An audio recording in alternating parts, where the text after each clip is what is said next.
Hi everyone, Eleanor Hutt with Bell Bank Mortgage here to talk with you and educate you once again about the home buying process and certain aspects of it.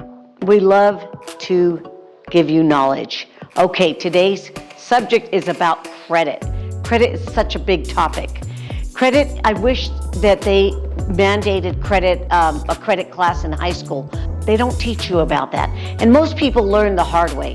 Well, don't learn the hard way, guys. Let me give you some facts and some tips. The subject of credit scoring has become such an increasingly hot topic, and for so many good reasons. Today, credit scoring goes much further than just buying high-ticket items like a home or a car. Your credit scores can also affect your ability to get a good rate on commodities such as car insurance, cell phones, or even determine whether or not you're going to get the job that you want. Why is credit so important? Well, let me tell you.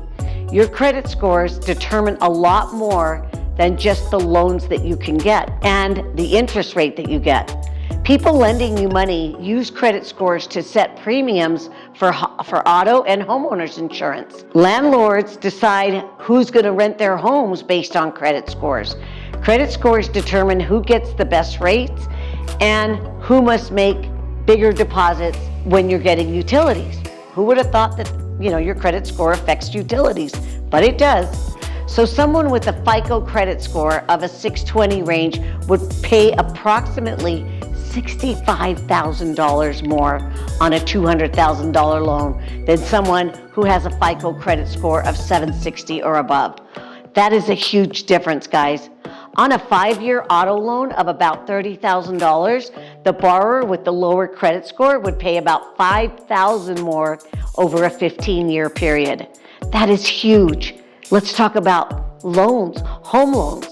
Well, on a 15-year home equity loan of about $50,000, let's say that someone had a lower credit score, they would pay approximately $22,000 more than someone with a high credit score.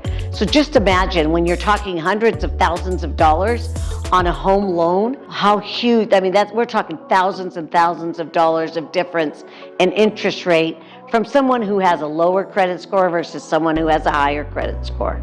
All right, I'm going to give you a couple of examples of how credit scores are looked at. So, someone with a 580 credit score, it's considered poor. Someone with a 580 to 660 credit score, it's considered fair. Someone with a 670 credit score to 740 is good.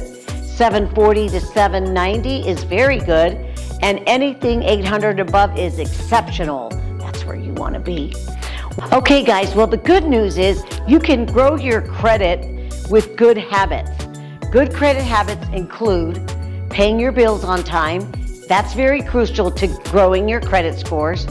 Nothing counts more than paying your bills on time and paying them regularly. Also, it's important you need to know that what the limit is on each credit card or each of your installment loans. You never want your revolving credit card limits to be more than 30% of the limit. For example, if your credit limit is $1,000, you want to keep that balance below at 30% or $300. Pay balances in full.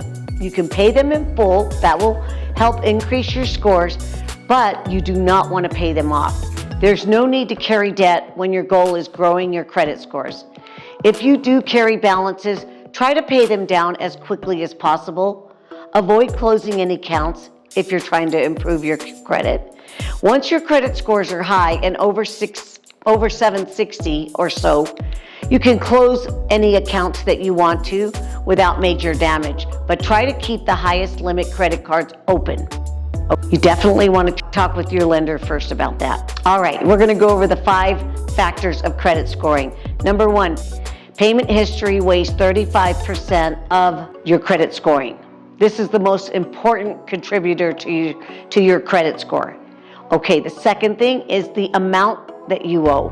Again, that contributes 30% to your overall credit score. The lower the amount of outstanding debt, the higher the credit score is. Number 3, the length of your credit history weighs about 15% of your overall credit score. So your credit history is based on the time that you've had the credit card open in your name. The longer the history, the better the score. Number 4, new credit you're applying for also weighs about 10% of your overall credit score, also known as credit inquiries. We all know that inquiries can hurt your score. The pursuit, we also know that credit inquiries can hurt your score. The pursuit of new credit negatively affects your score. Every time you apply for credit, your scores go down. There is one exception, and that's when you're shopping for a mortgage.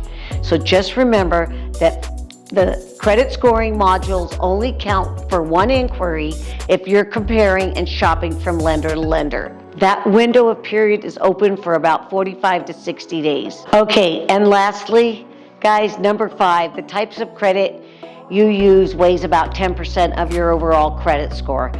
Your score can increase if you responsibly use different types of credit, such as installment and revolving debt. Even so, it's not necessary to have many types of credit to have a good score. So that's all I got for today. I hope that's some helpful information. Share it with your friends and family. And if you are interested in just seeing where your credit scores are and going over your credit report, just remember, here at the Hutt team, our motto is, we won't tell you no, we will show you how. So give us a call today. We'd love to give you a free consultation. Thank you for your time.